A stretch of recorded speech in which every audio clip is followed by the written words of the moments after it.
Oh my dear Lord. I have had the hardest time trying, I can't even talk. I've had the worst time trying to get this video filmed. Like, I sat down a few minutes ago and my dogs have been barking constantly. There's no reason for them to be barking. They haven't done it all day until I turn on the camera. And then I sit down and I do a video and it's so good. And I go to click the little stop recording button and it says record video, ? And I'm like, what do you mean? I just recorded a video. But no, in fact, I had not.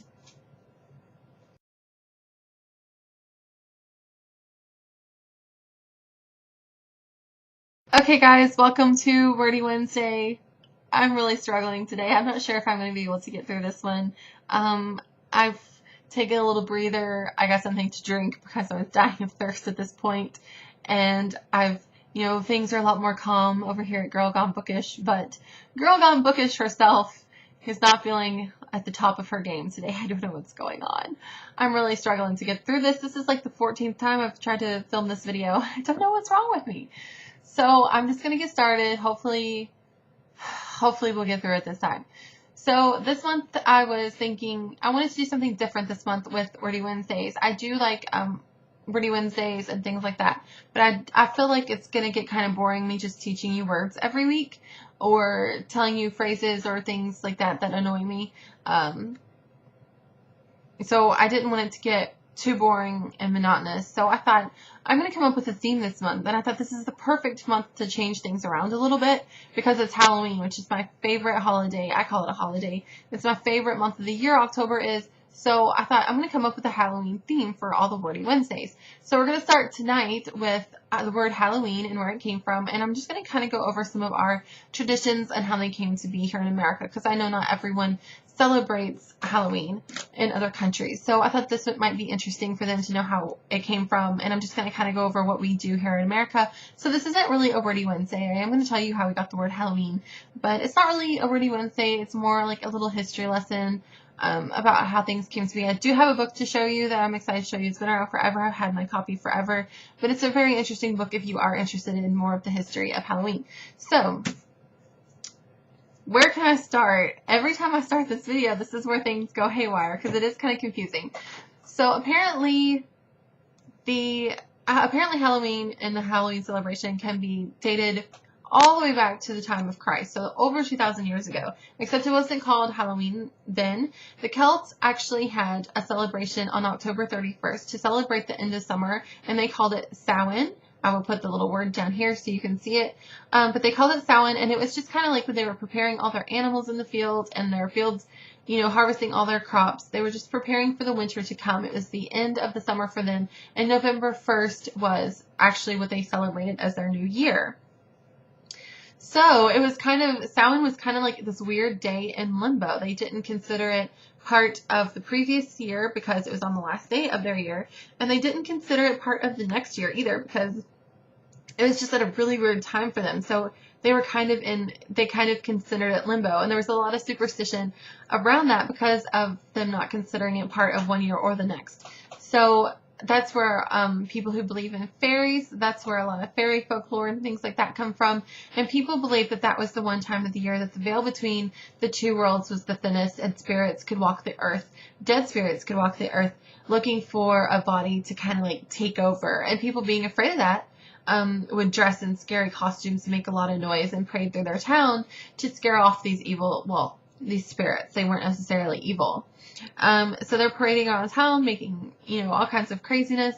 And, it was actually a day, it was sort of like our April Fools. They would play jokes on each other and things like that. It was just a big celebration, like I said, to celebrate the end of one year and the beginning of another. But it was also kind of a scary time, especially way back in the day, 2,000 years ago. They really believed that a spirit could be walking the street with you and take over your body.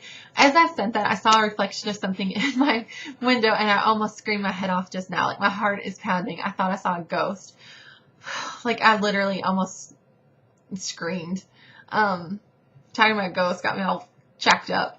So anyway, so they really believed that back then, and that's why they would dress in the costumes, and that's why we today in America go and dress up and all that good stuff. That's why we get to wear these great costumes. So then I asked myself, why do we call it Halloween? Where did that word come from? So apparently in the 5th century AD, when the Catholic Church was on the rise and they were trying to get all these pagans to become Christians, they said, okay, we're going to try to make your holidays and our holidays kind of work together. So instead of this being November 1st being your New Year, we're going to call that All Hallows Day, which is All Saints Day. It's same thing. And so October 31st, instead of being Samhain, your all's end of the summer celebration, it's going to be All Hallows Eve, which is the eve, just like we have Christmas Eve and Christmas Day. This is the eve before All Saints Day. So they took All Hallows Eve, and they that's where Halloween came from. It derives from the words All Hallows Eve. So that's how we got the word Halloween. Now, after All Saints Day, which is a celebration of the Catholic Church does, and it's a celebration of all the saints, they would go door to door and knock on people's doors and say, if you give me a yummy little concoction, I will say a prayer for you. So people who wanted to be saved, wanted to be Christian, and wanted to be at least, to have someone pray for them, they'd say, okay, here's pies or cakes or whatever they had, and they would give it to them, and these people would say, whoever was knocking on their door would say a little prayer for them. And that is how we came up with trick-or-treating. So I thought that was a really cool little thing. And also in the live chat with Lindsay and Bunny the other night, someone said that in their country, they use turnips. And I was reading, and it's in my notes, that that started with a legend that a man named Jack made a deal with, tricked the devil into climbing up a tree. And when the devil climbed the tree, Jack carved a cross on the tree. And then the devil said he couldn't come down. So he was like, look, if you let me out of the tree, if you help me out, then you won't go to hell when you die. So Jack helped him down, and when he died, he couldn't go to heaven or hell. So he had to roam the earth with nothing but a candle to light his way, and he put it inside of a turnip. And turnips aren't like what we buy in the grocery store. Like if you have a real homegrown turnip, they're actually pretty large. So that would make his candle last longer. And eventually, when people from Ireland and things like that started coming to America, it kind of got changed around a little bit into a pumpkin because it's larger. You can carve a face into it. That's how jack-o'-lantern came along, and that's why we use pumpkins. And so I thought that was very interesting because someone, like I said, someone mentioned that in the chat. And I can't remember who said that they did that, but I had said in the chat, yeah, that's a very old thing to do. It's very old school. That's really neat that they did that, actually. So that is where the pumpkin comes from, and the turnip and all of that. So that is just a little bit of Halloween history for you. I hope it all made sense because, like I said, I am just really struggling today. It's almost like a Monday for me, and I have no idea why because it's not Monday. But the book that I chose to show you, and like I said, or maybe I haven't said this, but the book that I have to show you is in rough shape. I've had it for a long time. It's called Halloween, and it's by Silver Ravenwolf. And you can get these books. I think there's one for just about every holiday, for every sort of like pagan holiday or whatever you want to call it. There's one for Midsummer, but there's also one for Easter that explains how pagans celebrate Easter and how it kind of became a Christian holiday.